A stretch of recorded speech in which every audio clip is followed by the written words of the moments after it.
For perspective on the challenges of providing a security guarantee to Ukraine, we turn to James Townsend. He had a decades-long career focusing on Europe, including as Deputy Secretary of Defense for Europe and NATO policy during the Obama administration.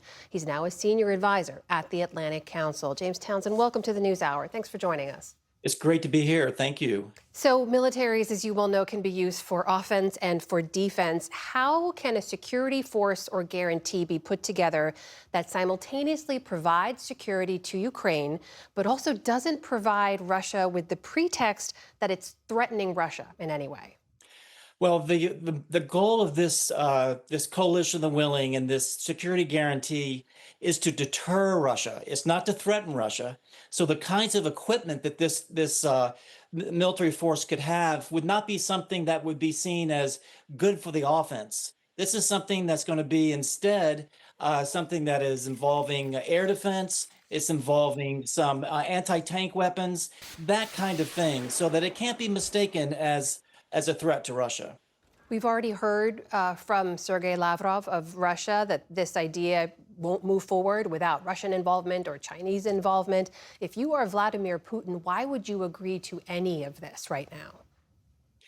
Well, he is truly looking on this as something that will stop him from taking further advantage of Ukraine down the road. That's for sure.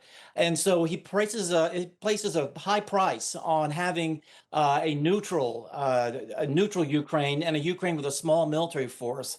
But if he wants something bad enough, if he wants a bigger piece of Ukraine or other kinds of concessions from Ukraine or from the West, then he'll give in to this. Maybe a reduced version of a security guarantee or a force that looks a little bit different. But if he really wants something else, the price that he'll have to pay is having this security force there. So in terms of what he might agree to, what would work for Ukraine, what the NATO nations can provide, as Nick reported, you heard France and Britain say that they're willing to deploy thousands of troops into Ukraine who could help support and train troops in Ukraine, also help to observe any peace deal.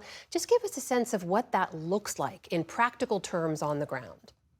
Well, in practical terms, these forces will have to be at a high state of readiness.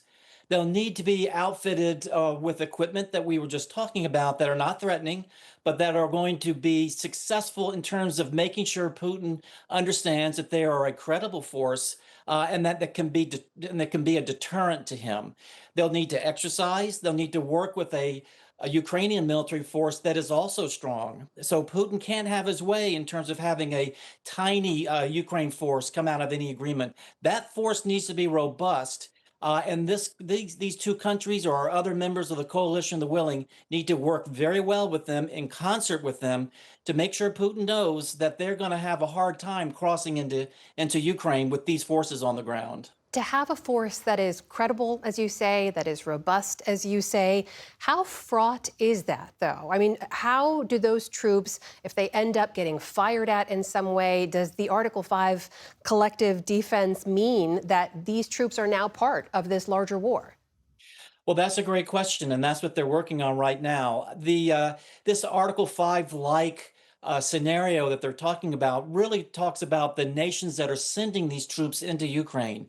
That the understanding would be, and this is again a best guess because we don't know, but it looks like what they're going to say is that those countries sending in these troops will have to be ready to support these troops, reinforce these troops, give these troops everything they need should the Russians come across the border. And Putin needs to know that this will happen, that these troops will not go away. They won't retreat. Their countries won't come in and pull them out. That in fact, with this kind of guarantee, that if one of those bits of the coalition is attacked, the others will come in to their defense along with Ukraine as well. What about the U.S. role in all of this? It's being reported late today that a senior U.S. Pentagon official told a group of allies that the U.S. will play a minimal role in Ukraine's security guarantee. Does any of this work without the U.S. acting as a backstop? Well, it can work without the U.S. providing a backstop, but the U.S. engagement is part of the deterrent for Putin. Putin's got to know that, in fact, the U.S. is part of this. We may not have boots on the ground. We may not have combat forces, A light touch U.S. engagement could be providing transportation, it could be providing intelligence, it could be cyber defense, it could be providing satellite communications, things that the French and the Brits and others who might be in the group don't have as much of as the U.S. does. So this engagement will be helpful by the United States. It will help support those that are going to be on the front line, but it's also a strong signal to the Russians that we haven't walked away, that we're part of this too, and we're going to support that coalition, and we're going to support Ukraine as well. James Townsend, Senior Advisor at the Atlantic Council. Thank you so much for joining us. Thank you.